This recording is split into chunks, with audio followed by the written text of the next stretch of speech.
Good afternoon, everyone. Again, welcome to our CoCoRaHS training slideshow webinar. For those of you who are watching this via the internet, we'll go through our different slides today.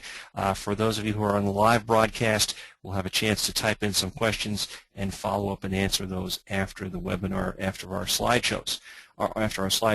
So let's get started here. Our training slideshow. Many of you are new to CoCoRaHS. This may be your first time actually looking at the training material. For others, you may be seasoned veterans, but you say, hey, you know, I could use a refresher. Maybe there's some stuff on here I don't know about. And so both of these are great reasons to join us today. Well, let's start out with, we say our logo here, or our saying is every drop, because every drop counts. Special thanks today to our grant funders, the National Science Foundation and NOAA's Office of Environmental Education. And, oh, there's our CoCoRaHS staff. So there's our director, Nolan Duskin. I'm the second guy there, Henry Regis, the national coordinator. Noah Newman is our education specialist. Julian Turner does our web development. And if you've ever typed a question into the help desk, there's Zach Schwalbe, and Zach is always there with an answer for you. So that's a greetings today from our CoCoRaHS staff. Okay, what is CoCoRaHS? Most of you already know this. I'm just going to go through this really quickly. We're a grassroots, nonprofit, community-based, high-density precipitation network. Volunteers of all ages and backgrounds. As most of you know, you take daily precipitation measurements right in your own yards.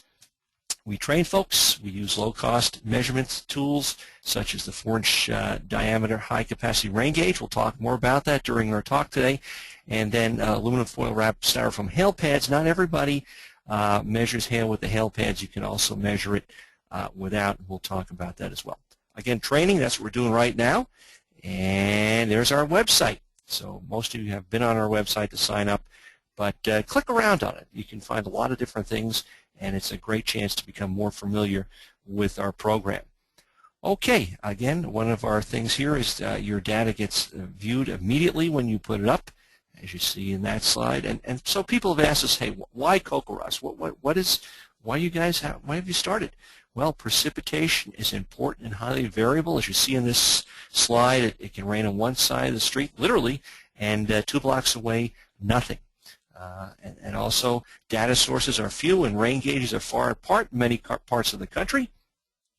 Measurements from many sources are not always accurate. That's very true when it comes to snow. There's almost no quantitative data being collected about hail. And then storm reports definitely can save lives, and your reports may just do that in some instances. So can I make a difference? Well, here's a quick example of one observer in New Braunfels, Texas. Back in 2008, he had 7.12 inches of rain in his gauge. Oh my. And he said most of that fell between 3:30 and 5:30 in the evening.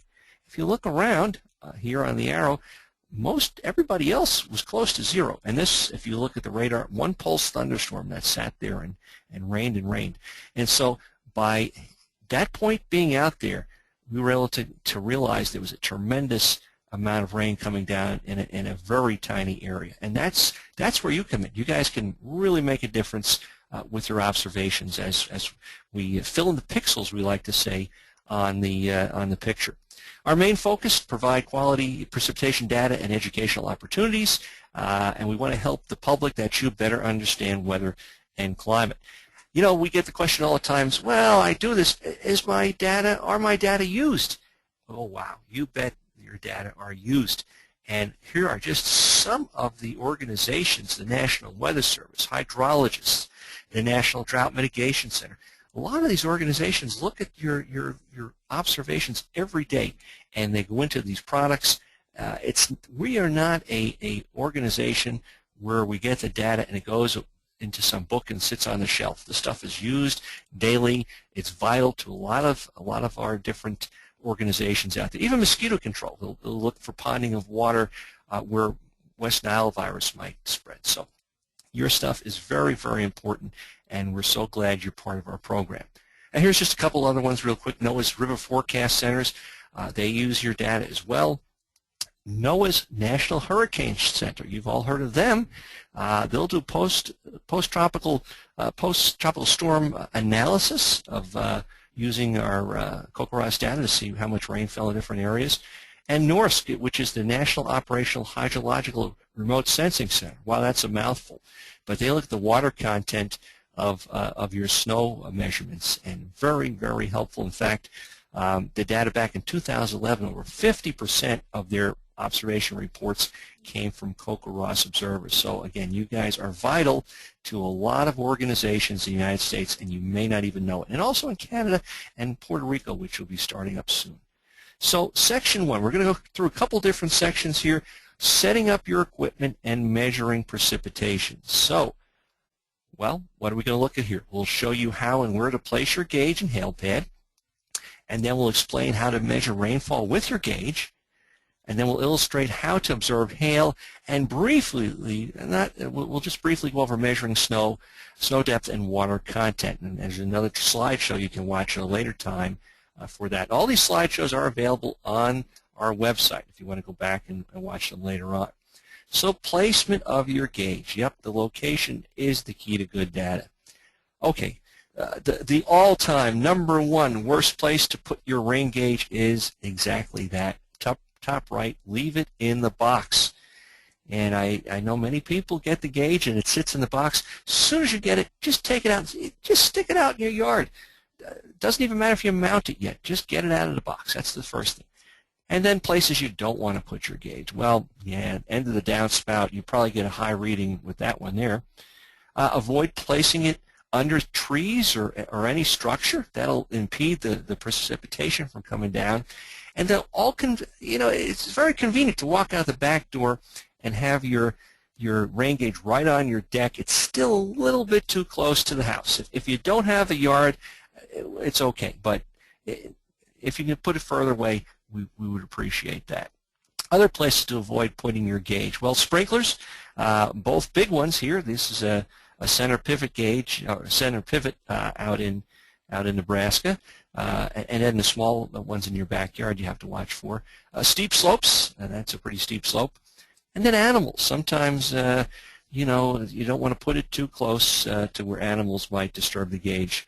Birds, dogs, and yeah, this was actually a bear from Colorado. We recruit just about anybody to take observations. I think he stopped reporting down there now, though. Okay, so you want to avoid anything that would artificially increase or decrease your catch gauge. So a solid fence, and take a look, I'm going to bring the arrow here from the left, and there's the wind blowing, and as wind hits the fence, it goes up and over the fence, and a lot of that rain misses this part right where you have the gauge. So this updraft, especially during strong winds, it can reduce the gauge catch. Okay, ideal placements. Well, here's some pictures of some pretty good spots in a residential area. Nice out there in the garden, that's a great spot for it. In a rural area, right in the field, that's as well. And when you're wide open like that, you want to kind of have it low. And in an urban area, there's stiller places if you live in the city. Here's a rooftop in Boston. They've got the gauge right up there, and they catch a lot of precipitation right downtown in the city. So there's a room for all volunteers in the CoCoRaHS network. Okay, distance from obstacles. So in open areas, strive to be twice as far, so it's 2 times as far from obstacles as they are high. And then in developed areas, strive to be as far from the obstacles as they are high. Distance between trees. Ideally, if you have a lot of trees in the yard, try to put it equidistant from the nearest trees. I know over time in my yard, the trees grew up pretty big. And so you want to try to find that open area of sky where you'll get the best chance of getting an accurate measurement. How about height above the ground? Well, in open areas, you want to place the gauge, the top of the gauge, about 2 feet off the ground. A lot of times the wind will blow, and this is a good spot for it. In developed areas, such as in this picture, top of the gauge about 5 feet off the ground. So 2 feet and 5 feet. And then make sure that your gauge is level. Just get your level out. And the other thing rhymes with level, bevel. So bevel the top of the post, and that'll reduce the splashing into the gauge. The rain will come down, it'll hit that bevel and go away instead of going on a flat surface and maybe popping right in the gauge. Okay, well, with that, I'm going to pass it over to Noah Newman, our education specialist. He's going to talk about measuring rainfall with your gauge and take it away, Noah. Great, thanks. Hello, everyone. And yes, as Henry introduced me, my name is Noah. I like to tell people I was born to measure the rain. So let's go ahead and get going. When you get your gauge out of the box, I'll just talk briefly about a little bit of the physics kind of behind how the rain gauge works. But obviously, looking at the opening of the rain gauge or even the funnel compared to the inner tube, you can see there's a real big difference between the openings here. And what's going on, there's a mathematical relationship. Actually, the inner tube is specifically calibrated to hold exactly 1 inch from the outer cylinder. So if you look to the right, you could see, for instance, if you had the outer cylinder all open by itself and it rained 1 inch, you could then take that and pour it into the inner tube where it would go all the way to the top where it says 1.00. So this allows us to read with accuracy. A word about decimals. So obviously when you're entering your data, you do want to make sure that you are entering the decimal in the correct place. 0.40 is obviously way different than 4.0, and sometimes a typo can lead to a big difference on the map. So be sure to be careful with your decimals.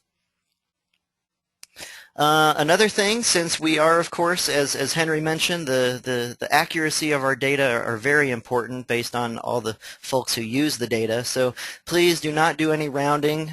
We want you to be as accurate as possible. So if you had near 1 inch, we want you to be exact and tell us exactly how much you had. In this case, 0.98 is much different than 1.00. So do not round.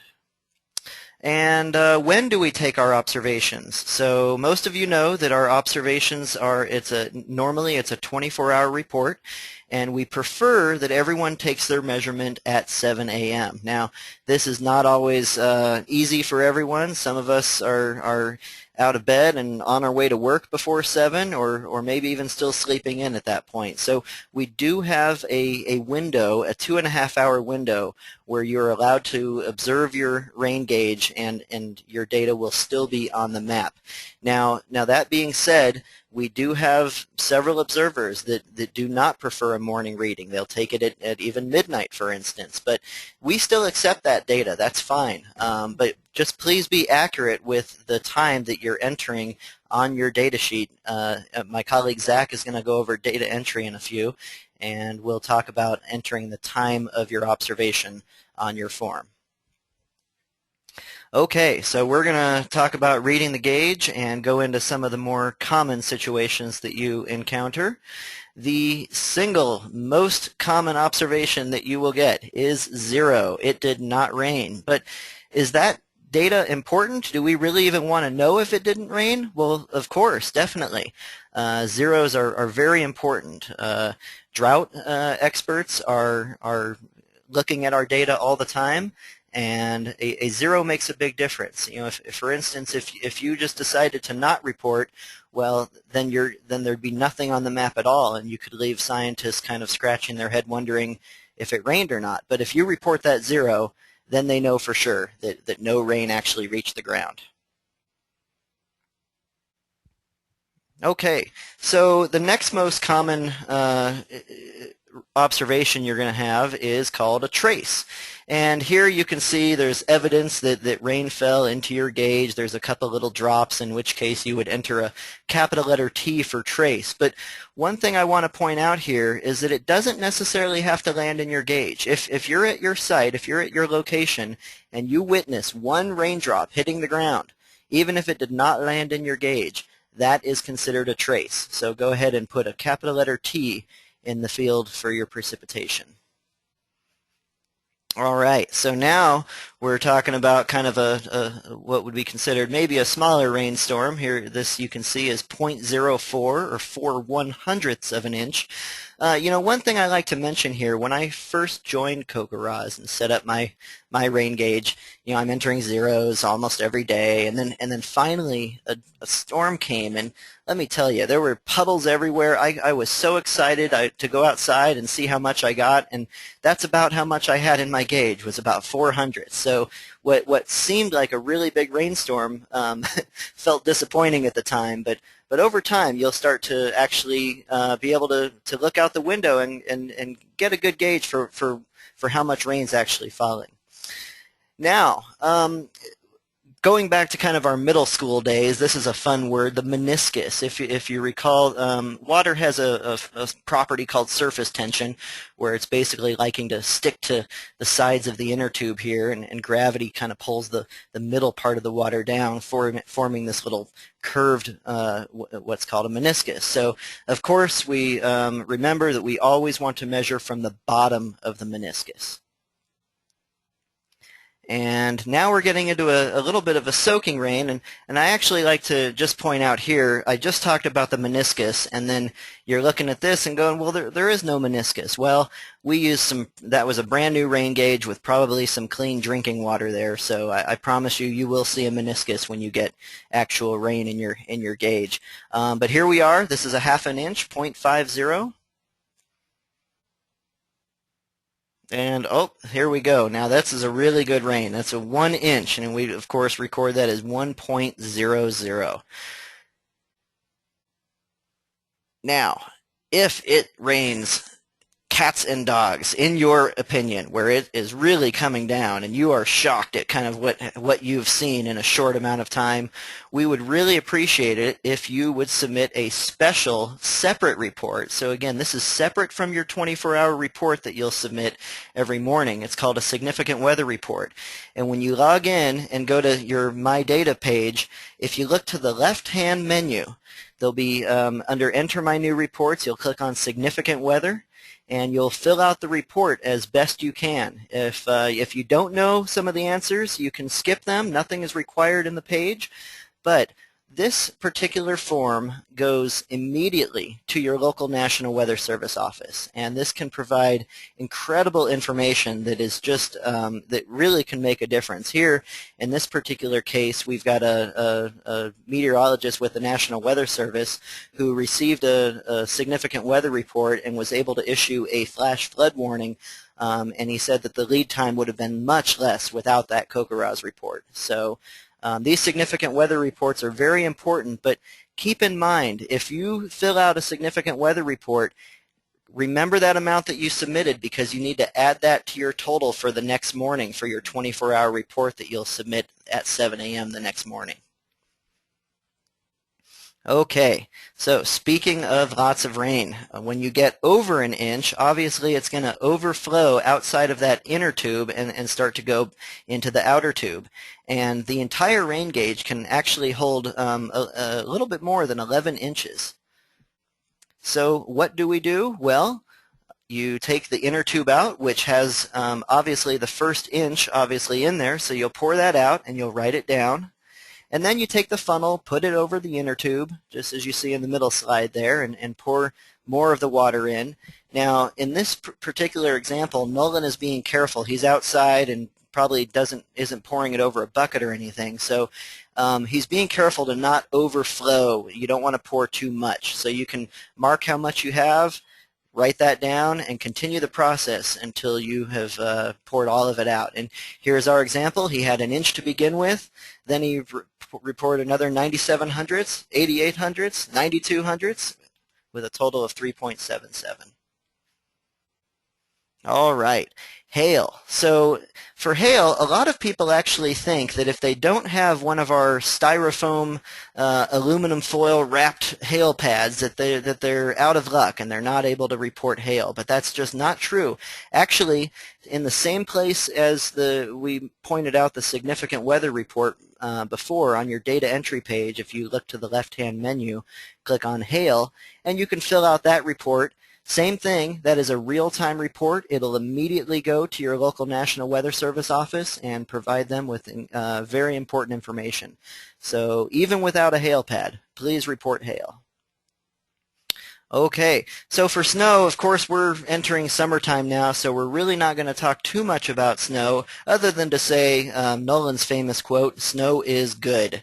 What we like to measure with snow is not only the depth of snow, but actually what's more important is the water content.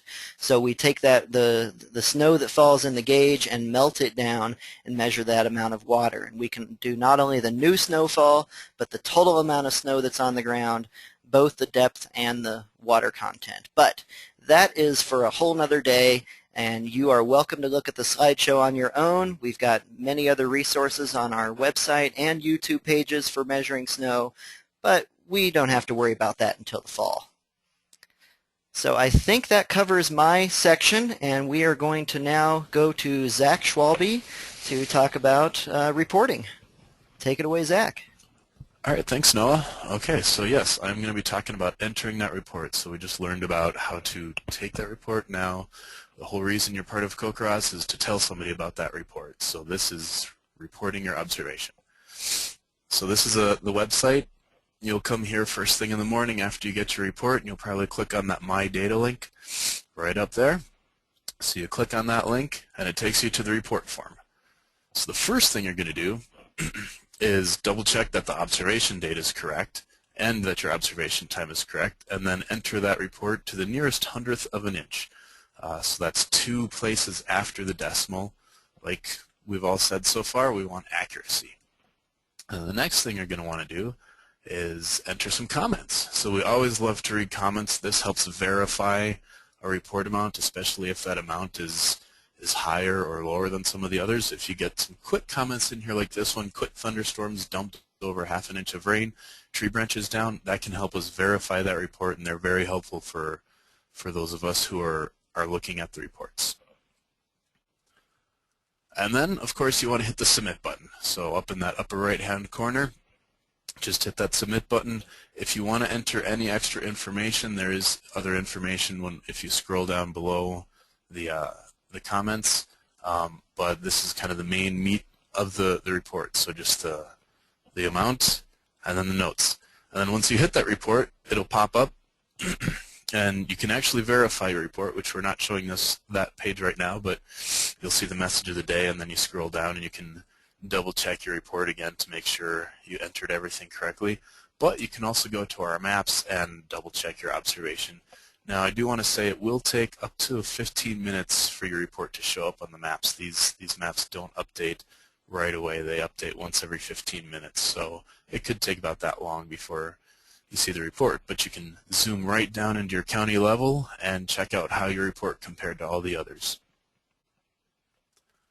Here's just another view of what some of the maps look like, and you can see that it saw a nice storm come through right through the middle of Fort Collins. This was a couple years ago, and we can see if that 1.94 inches on the left side of the little box, that's our station out here at our office, and that's just how we compared to all the other stations. All right, now, sometimes you may make a mistake, you may enter the wrong amount, or you may have some extra information to add that you didn't initially. So this is how you do that. You go back to the My Data section, and on the left side, so yep, you click on that My Data right there. On the left side, you'll see List, Edit My Reports, and you click on that little Daily Precipitation link. And this lists out all of the reports that you have entered so far. So you pick the report that you want to enter. Let's say you meant to put 0.13 inches because you rounded and you didn't mean to round, and you want to change that. You just hit that little pencil icon and it'll pop up the report right back to the report form like you're used to. And if you want to double check the other information you put, that's a great way to do it. You can also click on that little magnifying glass or flashlight icon right next to that pencil. That'll just pull up a copy of your report as well. And if you want to check out what information your state is putting out, you can go to the state page. So if you just click on the state's link at the top of the page, and there will be a map that pops up, and you can click on your state. You can also click on other states to see what all they're doing in their states as well. All right, some other reports that we have. As Noah talked about, we have the Hale reports and the significant weather reports. We also have a monthly zero reports, which we get a lot of questions about that I'll address here in a few seconds. Then also the multi-day precipitation report and our drought impact report. So the Hale report, as Noah mentioned, this is a real-time report as the hail is falling or just after the hail is falling. Keep in mind you do not have to wait until your normal observation. Once these reports are entered, they will go directly to the National Weather Service, and they can put out a severe thunderstorm warning for some of these reports. So, and again, you do not need a hail pad for this either. So if you just look outside and holy cow, it's hailing, you go to the website, click on hail. This is obviously if it's safe to be on a computer, and there's not too much lightning around. So you click on the hail, you make sure the date's correct, you make sure you enter the time that the hail began, and be as accurate as possible. Obviously, you're probably going to report this station at your registered location. If you're not at the registered location, you can click the no, but we do prefer that you are at your normal location. And then pick the hailstone sizes that you've seen.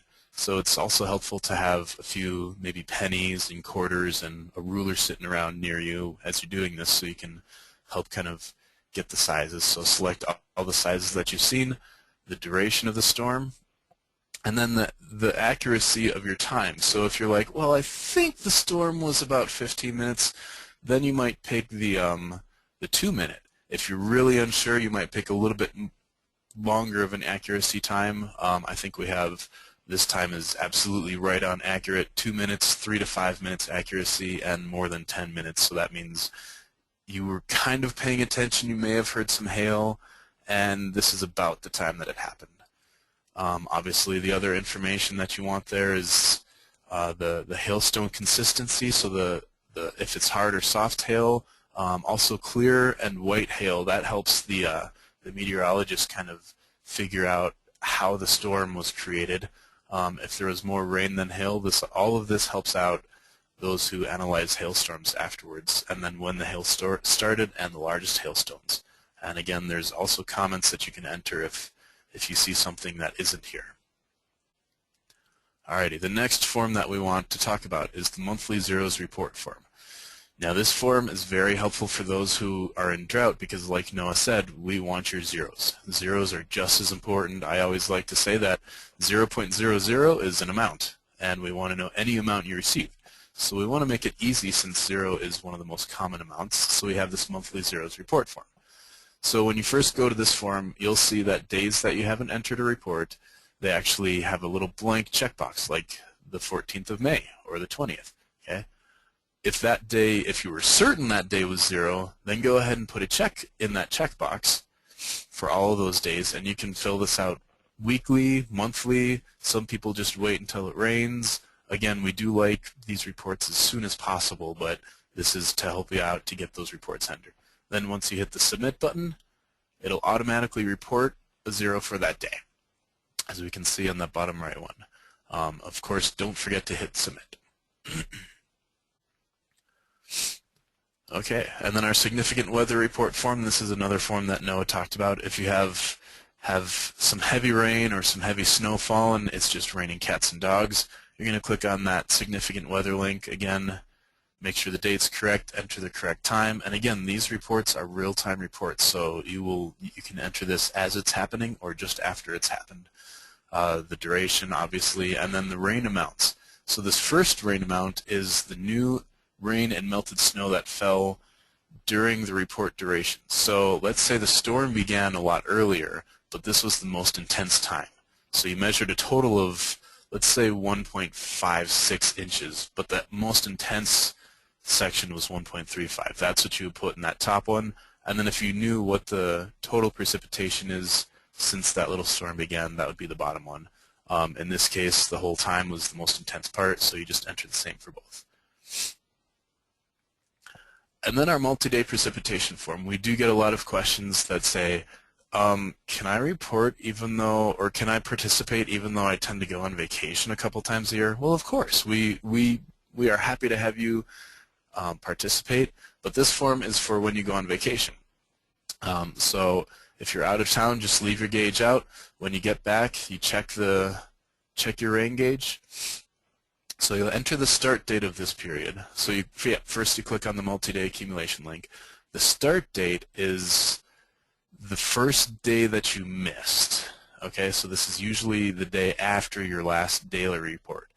So let's say you checked the gauge on May 19th and you left right after that. The first observation you missed was May 20th, so you're going to enter that as the start date. Obviously, you're going to enter the date and time that you returned. I usually like to tell people if you return later in the day, go ahead and wait till your next normal observation time. So let's say your normal observation time is at 8 o'clock. You're just going to wait till the next day to check the gauge. And then, of course, the total amount that you found in the gauge. And, of course, comments. Very helpful for comments here as well.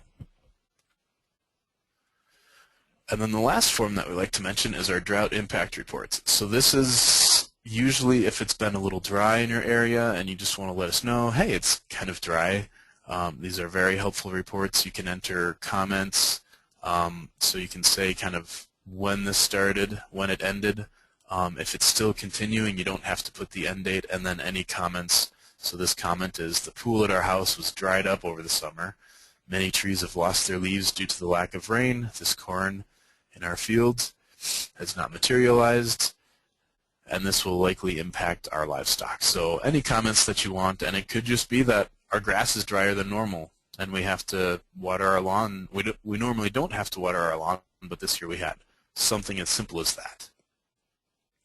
So I believe that is it for entering reports.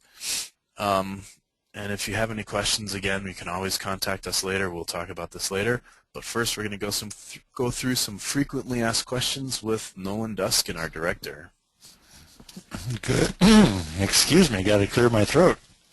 Nolan Duskin here. Thanks very much for listening and participating in this webinar today. I've been making some notes, and maybe you have too as you've listened. We've covered a lot of ground really quickly. And Zach sort of answered this question already. Do I have to be home every day to participate in CoCoRaHS? And we have some people who say, wow, it would be really fun to be a part of your network, but I'm afraid we're away for some weekends. We take a trip every year. I don't think I better sign up. Well, you can certainly sign up. Every day that your data report comes in, it's valuable for us, and you don't have to be there every day. You may help when you can and not worry about it when you can't, or do multi-day accumulations as Zach referred to. What if I don't have a good place to put my gauge? Whoa, this is one of those dilemmas where we have many people who live in mature neighborhoods where homes may be close together and trees are tall, and this becomes a judgment call. We want as many people as possible to be able to participate, but there isn't always a good place to put a gauge. We'll give you the instructions on where to put the gauge. You got the idea there from Henry. You need to have a clearing overhead, but if you really don't have a good place for the gauge that's going to give representative measurements, maybe it's best that you find someone else in your neighborhood who has more space and let them do it.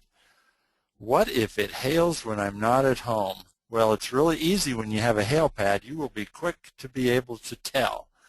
But if you haven't a hail pad to go on, then the best way is possibly to talk to your neighbors, and they can tell you if it's hailed.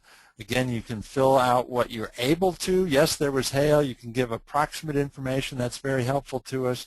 You may not have all the specific details on our form, but fill out what you can. It's so good for us to know where it hailed and where it didn't. I think there was a question that I just buzzed past that I didn't see. What was the one before this one? Okay, well, maybe there wasn't one. How long is my commitment to CoCoRaHS? You're not signing up for a lifetime. You're signing up for as long as you're interested. But we certainly hope that you give it a shot for one full season at least to see if it fits you, if you've got the time for it. The more valuable the data, well, the longer you participate, the more valuable the data. But give it a shot. We'll see how it works. Now, this has become a very common question because a lot of weather enthusiasts have invested quite a bit of money in a home automated weather station, and they'll say, wait a minute, I've got this fancy electronic rain gauge. Why can't I use that? Do I have to use a manual CoCoRaHS gauge? The answer is if at all possible, we need you to use the standard 4-inch clear plastic rain gauge. And the reason is very clear and specific. It meets National Weather Service requirements. It can be used and interchanged with official National Weather Service data. The home automated weather stations, some of them perform great, and I highly recommend them for estimating rainfall rates and timing of precipitation. But for reporting for CoCoRaHS, since the data are used by so many official sources, we would like you to use the standard gauge. And here's one that we're happy to say, it took us quite a while to get to this point, but can I file my observation on my mobile device? And the answer is absolutely yes. We have both an app for Android users and an app for iPhone and iPad users.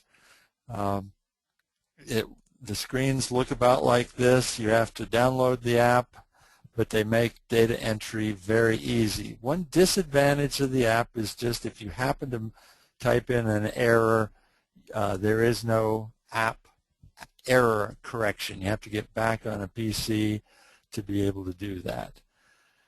Now, we have gone over a lot of materials quite quickly today, and I think we're right on schedule. But I want you to know, for everything we've talked about today, we have even more online resources that you can refer to at your leisure at any time, including animations that condense the instructions into very short snippets that are quite entertaining to watch. We have detailed slideshows and special topic slideshows such as Climate for Master Gardeners, How to Measure Evapotranspiration, and just a whole myriad of resources.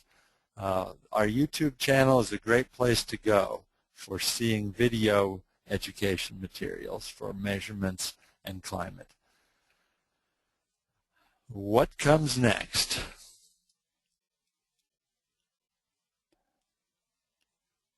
I am ready to turn over to, I guess, Henry. Is this the time we're ready to start fielding questions from the group? Henry is circling the California cumulonimbus as an example. Quite a few of our states have newsletters, some of them quarterly, some monthly, but hopefully you're on those lists. I wish every state had it. It's something that our volunteer coordinators are responsible for, but do enjoy all these different choices that you have on how to learn more. We send a message of the day every time you send in a report, and I send out periodical emails that are also archived on the website under the name The Catch. So you are now ready to measure precipitation for the CoCoRaHS network. My guess is you're going to have a few more questions, and we're going to take questions for the next 24 hours for the next 20 minutes. Whoa, it's going to be a long one. But thanks very much for being a part of CoCoRaHS, and continue as best you can to spread the word to others in your neighborhood and in rural areas in particular, so we can start filling the gaps on the CoCoRaHS maps.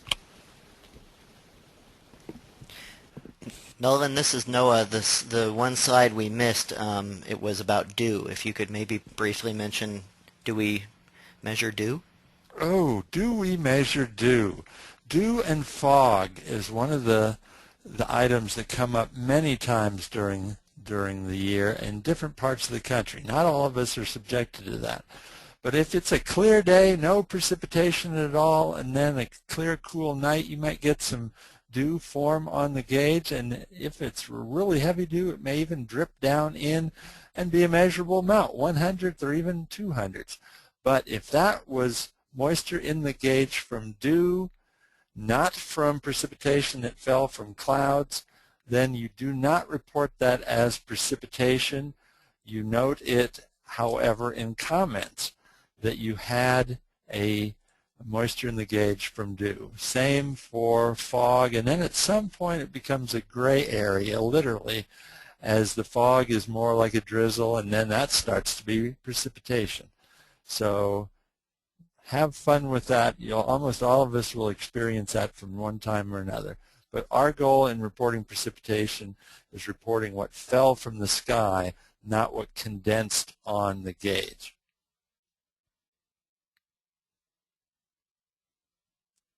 So with that, I believe we're ready to take questions. And Henry, can you orchestrate this part?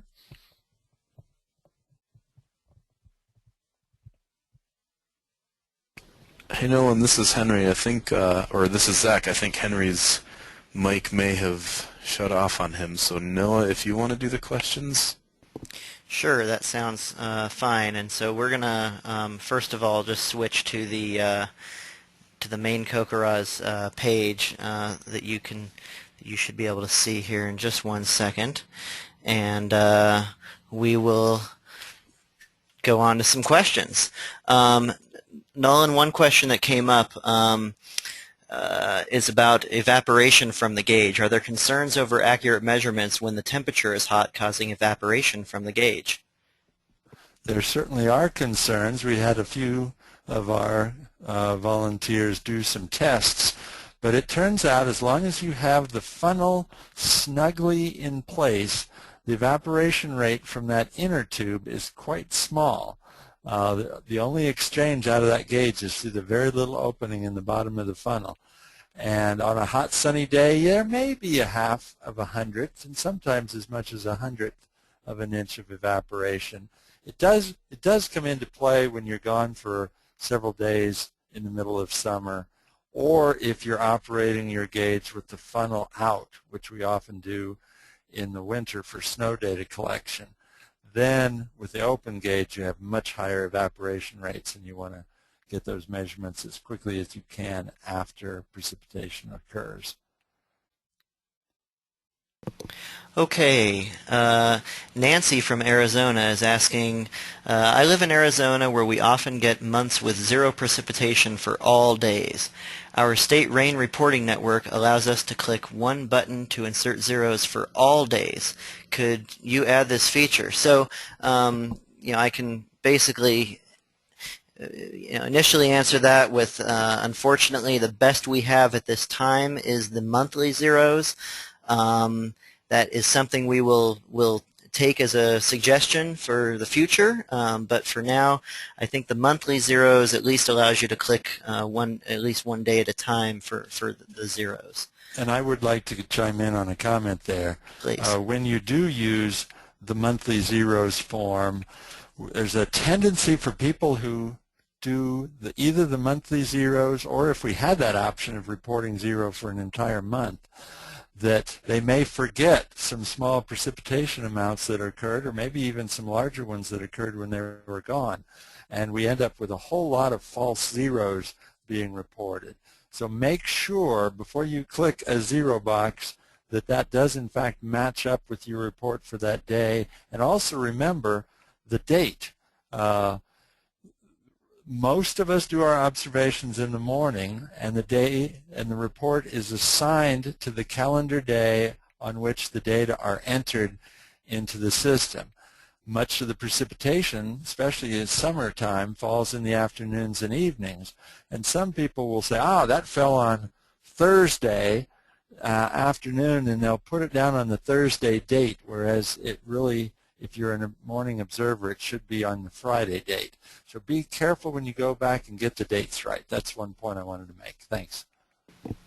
Okay, we've actually had a few questions about where do I get my gauge, and since you all should be able to see my screen with the home page for the CoCoRaHS website, we do link to some outside vendors.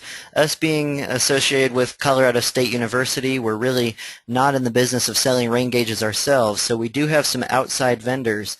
And for instance, if you clicked on the right-hand panel, you could click on weatheryourway.com, and you will see the CoCoRaHS gauge sells for $29, $25 plus some shipping and handling. Also, I will scroll down and point out, because some people also asked, what about some pieces such as the funnel or the inner tube, or some folks, when it comes to snow, like to have a second outer tube. So you can buy the pieces of the rain gauges from this link as well. So that answers that question. Those of you who are who may have gotten on late, if you can find your question panel on your GoToMeeting control panel, and you're welcome to type in questions as you wish. The next question: how do I deal with insects that enter the gauge? Is it okay to add a small little screen to keep them out? Do the bugs affect the measurement? Nolan? It is actually not okay to put in a little screen to keep them out, although we have had people have quite a few bees get into their gauges in a few areas, and they felt terrible because every insect that got in could not get out. But any sort of screening device we have found intercepts precipitation in a way that intercepts more than you might expect, and holds it in the screen and then lets it evaporate much quicker than it would from the gauge. So we just assume that you let the insects in and then help them out each day. It's not a big problem in most places, but it does happen. Good question. Okay, another question about dew, actually, kind of to continue on from the previous mention of dew. Does dew look any different visually compared to a trace of rain? Can you tell the difference between dew and rain when you're looking at your gauge in the morning? Sometimes the dew is accumulated not only in the funnel, but sort of in a misty, hazy way on the outside of the gauge as well. It depends on the intensity, not the intensity, but just how much time there was for dew formation to occur, whether it occurred just near sunrise when it's often occurring, or if it occurred throughout the night. So sometimes there's a difference. There are many times when the dew will occur after an evening rain, and then it clears off, and then dew forms, and then you're looking at a combination of both, at which time whatever additional moisture fell in the gauge from dew could not be distinguished which what fell in from rain, and you just go with what's in the gauge and call that good. Okay, another question here. On the CoCoRaHS webpage, Richard asks, is a Excel file for a yearly report. Do you use those reports at the end of each year? So just to mention what Richard is talking about, if you're logged in, you could, for instance, click on My Account at the top of the page, and you will see a series of annual water year summary reports. I believe this is what Richard is talking about. If you don't want to look at your own, you can also find others in the View Data section. I'm hearing one of my colleagues possibly pipe in if they think that Richard was talking about something else. Yeah. Go ahead, Zach. Continue now. Okay, so the water year summary reports is what he is talking about. And so you could, for instance, pick your state, a previous water year, and choose any of the reports that you'd like. Now, of course, they do come in Excel, but you can also pull one up that is just online, and you can see the data from the year report. But the question was, do we use these reports? Nolan, would you like to mention how these water year summary reports are used, or would you like to? Sure. Well, one way they're used is it's sort of a gift from CoCoRaHS to all of the observers, so that we can all see in tabulation, easy to interpret mode, what the data look like for each of the stations and how they compare. Zach compiles each year a water year summary report where we go through the stations, and for those that have complete or near complete records, we're able to map those and do totals for the whole country for periods of time. Oh, there we're showing, and then the data can be shown graphically. But in so many ways, it's a gift from CoCoRaHS to our volunteers to better utilize the data that you've provided us with so the whole community of volunteers can make use of this. Okay. Another question, will I be receiving information about an account? So if you have registered, you should receive an email containing your login and password. But if for whatever reason you're not receiving these emails, you can send an email to our help desk to make sure that we have your proper email address, info@CoCoRaHS.org. But if you happen to forget your ID and password, you also, I will remind everyone, on the login page, you can click on Find Your Login Information and type in either the email address or if you remember your station number, and you can get your login sent to you that way. One more question. Can you use MultiDay report to fill in weeks and or a month's worth of zeros? So again, for zeros, we really recommend the monthly zero report. So on the data entry page, look to the left-hand menu for monthly zeros. But the question, can you use a multi-day report to fill out, if you were gone for a week and you had zero throughout the week, you could fill out a multi-day form. Zach, do you have an opinion on if, I think we would prefer the daily zeros if you're confident that you had zero each individial day instead of a multi-day report. That's correct. So if it is just daily zeros, then we would prefer that you do the just enter them as daily reports, which you can do as through the daily precipitation link or the monthly zeros form. Okay. Question about hail. We recently had a hailstorm here in Massachusetts. Do I need to be concerned about melted hail affecting my rain measurement? So this was kind of a mixed event of rain and hail. Nolan, do you want to talk a little bit about a mixed event? Oh, yes.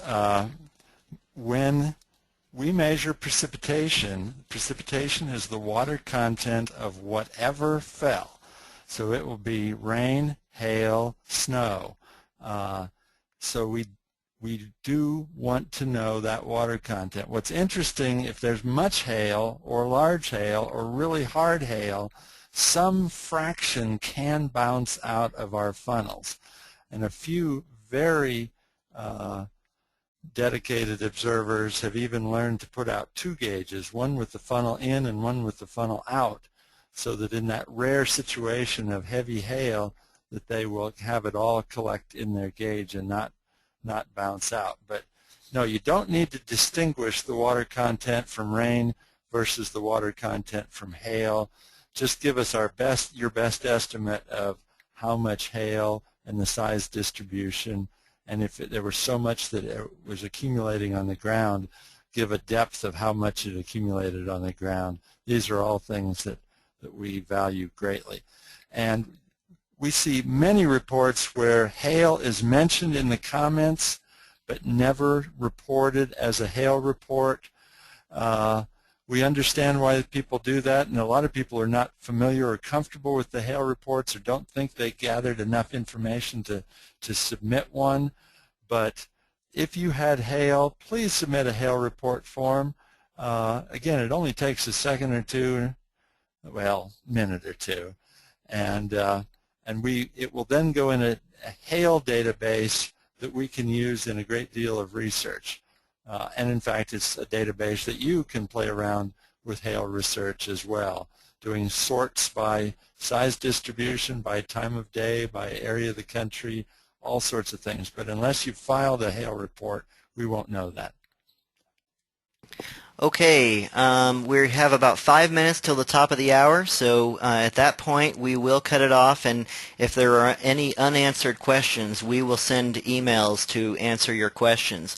Karen writes from Salt Lake City that she understands there are she has a lot of tall trees in her area, so should she not report if she has nothing but tall trees in her area? I'll take a crack at that. It depends. If you have an opening, even a small opening overhead, as long as you have an opening overhead and they're not getting direct drip from the trees into your gauge, many times the observations we find will be quite accurate with respect to what you would get if you were in the wide open. But there are other times, especially when the storm comes as wind-driven rain, that the trees will block and intercept a lot of that precipitation, and your readings will be unrepresentatively low. There are also situations, and we saw this with the Colorado floods last fall, where gauges that were too close to trees were actually getting too much rain if they were right at the drip line at the edge of the tree canopy. So it's something that we won't make the decision for you. We'll let you eye things up and give it your best judgment. If you know that the precipitation event was one where the rain fell pretty much straight down, then you can report. And if you know that you're likely reporting low because of the obstacles, then you might want to submit an NA for not available. Oh, wait a minute, is that an option, or do we have to put in an M? NA is what we have to put. Put in NA, and then in your comments say, had this much in the gauge, but I think it was too low. That's the joy, and that's why we continue to encourage to have just as many volunteers as we can find, including very close together, only quarter to half mile apart, because then we can start to resolve some of these interesting local differences. Okay, a few minutes to go. We've had a couple of questions coming in regarding some of the other reports that people have noticed. So on the My Data Entry page, if you look to the left-hand column, of course there seems to be a few extra reports here that we haven't talked about ever before. These are of course optional, but for instance, if you see a rainbow that you'd like to report, or sundogs or halos, those are some things that you can select, and it's very broad as far as the time of day that you can that you observe these. But we have some optional reports that you're welcome to browse and check out and give it a shot. You never know where the data might be used in the future, so we're collecting these extra reports, and they're kind of fun. Okay,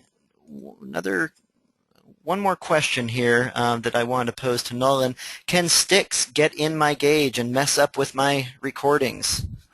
Not only sticks, but leaves. We've had situations where in a wind-driven storm that leaves landed in the gauge, end up clogging the little hole, and rain backed up and in fact spilled over the top and was lost. So yes, you can get debris in your gauge, especially under situations of strong winds and possible hail. And again, we skimmed over so quickly the snow observations because that's a different ball game and requires its own training, and we have a lot of training materials for that. But just a reminder that when we are getting close to wintertime and when snow is expected, and we have had snow reported at CoCoRaHS stations now in all 12 months of the year in different parts of the country in the high mountains, but the funnel needs to come out to catch snow in the gauge, and even with the funnel out, wind-driven snow does not easily collect in the gauge. So that's just a warning when wintertime comes. I wanted to give you a heads up. That's why special training and procedures are necessary. Great. And it's still 4:59, so we're going to do one more question, and we're going to actually, if I can field this one to Zach. The question is, I go between two different states during the year. Can I report from whichever location I am at? Absolutely. Just go ahead and email info@cocorahs.org, and we can set you up with a second station under your existing account. And when you head south for the winter, we can switch you over, and then head north for the summer, we can switch you back over. And if you want to have multiple stations, if you happen to work in one location, live in another, and have a curiosity of how it differs between the two, we can also set you up with a work station and a home station on the same account. Okay, so like we said, we have recorded this this webinar, and it will live on our YouTube channel. And we'll there's a link to our YouTube channel right on the upper right-hand corner of the web page. Any unanswered questions today, we will follow up with a personal email to you. And in case our colleague Henry has his microphone back, would you like to say farewell and close us out? And I thought Henry had his microphone back, so I guess not. But we do thank Henry for the introduction as well, and thank you everyone for attending, and we hope you have a great day. We appreciate you being part of CoCoRaHS. Thanks so much.